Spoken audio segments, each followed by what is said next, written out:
Nous allons aborder dans cette vidéo la fonctionnalité calcul des besoins. Pour rappel, le calcul des besoins a pour objectif de vous proposer des propositions d'achat et des propositions de fabrication en fonction de différentes informations issues de votre logiciel. Il va comporter plusieurs paramètres, que ce soit au niveau des pièces actives, commande client, commande fournisseur, des stocks mini, et aussi tous les paramètres de délai de réappro achat, de délai de fabrication et certaines informations qu'on retrouvera aussi par exemple au niveau des fournisseurs, comme on va pouvoir voir sur l'écran, au travers des réappros, des informations de type délai moyen de livraison, montant d'achat minimum et montant de poids brut minimum, de façon à piloter les francs codes ou autres informations de ce type-là. Mais aussi des informations de type jour de livraison, si vous avez un fournisseur qui travaille en fonction de tournée qui vous livrera que le jeudi, on pourra piloter ça au travers de ces informations. De la même manière, on pourra aussi indiquer des périodes de congé au travers d'un simple clic, de façon à faire des fermetures de fournisseurs et que le calcul des besoins propose au mieux les commandes de notre fournisseur. Pour lancer la fonction du calcul des besoins, nous avons ici le programme calcul des besoins qui va pouvoir s'appuyer, donc comme je disais, sur les commandes clients, sur les stocks mini, mais aussi sur des prévisions. Les prévisions de vente vont être pilotées au travers de cette partie du programme, où nous allons pouvoir, au travers de la fiche prévision, du détail, définir les articles en fabrication ou en achat, ventilés sur un moyen terme, court terme, qui peut être mensuel, hebdomadaire ou autre. Afin de pouvoir générer ces prévisions, 3 méthodes nous permettent de les créer, soit de manière manuelle où l'on pourra renseigner article par article. Nous pourrons travailler au travers d'un export et d'un import Excel, mais aussi connecter avec la gestion commerciale afin de pouvoir récupérer l'historique des consommations, appliquer des types de séries, des coefficients pondérateurs, de façon à pouvoir générer ces prévisions.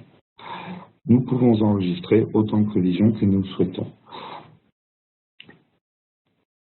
Lorsque nous lançons le calcul des besoins, nous voyons réapparaître ces prévisions et nous avons la possibilité de sélectionner ou désélectionner des prévisions de vente ou des prévisions d'achat.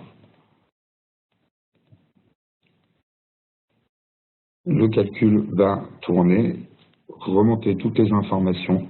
Il peut nous remonter des informations de type « j'ai un achat à faire, mais je n'ai pas de fournisseur principal prévu ».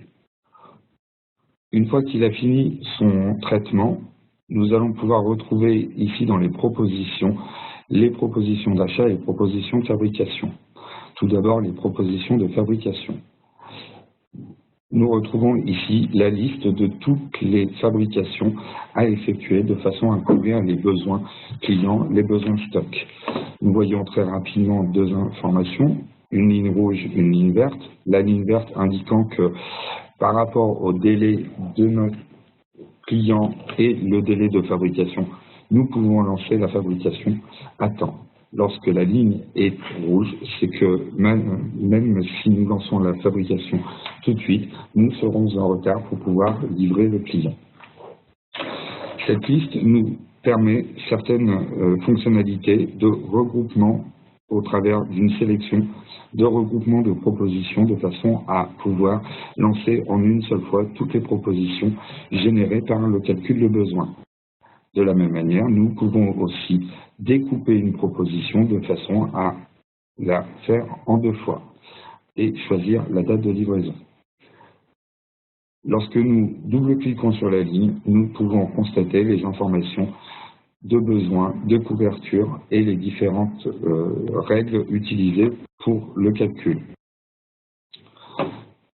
Des outils d'ajout à l'analyse permettent de pouvoir retrouver les informations de visualisation du stock à terme, soit sous format tabulaire de ce type-là, soit sous format graphique de ce type-là.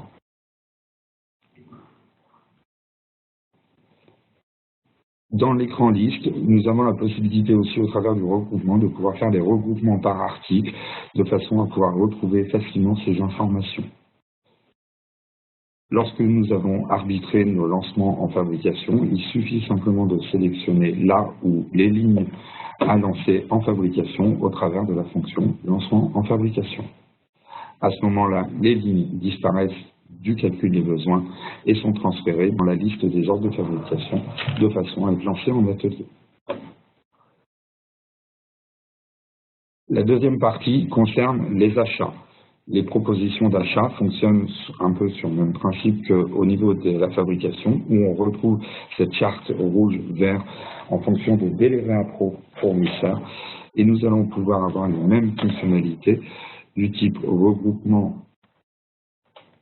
de propositions, où nous pourrons faire ce regroupement-là, mais de la même manière, nous pourrons aussi découper la proposition et là avoir une fonctionnalité très intéressante qui permet de pouvoir découper sur deux fournisseurs possibles, puisque mon composant peut être acheté soit sur un premier fournisseur, soit sur un autre fournisseur.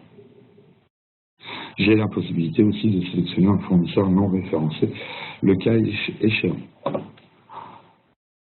On retrouve la fonctionnalité d'ajout à l'analyse qui permet de pouvoir constater l'évolution du stock en fonction des propositions, des stocks réels et autres informations, soit de forme tabulaire, soit de forme graphique, comme nous pouvons constater.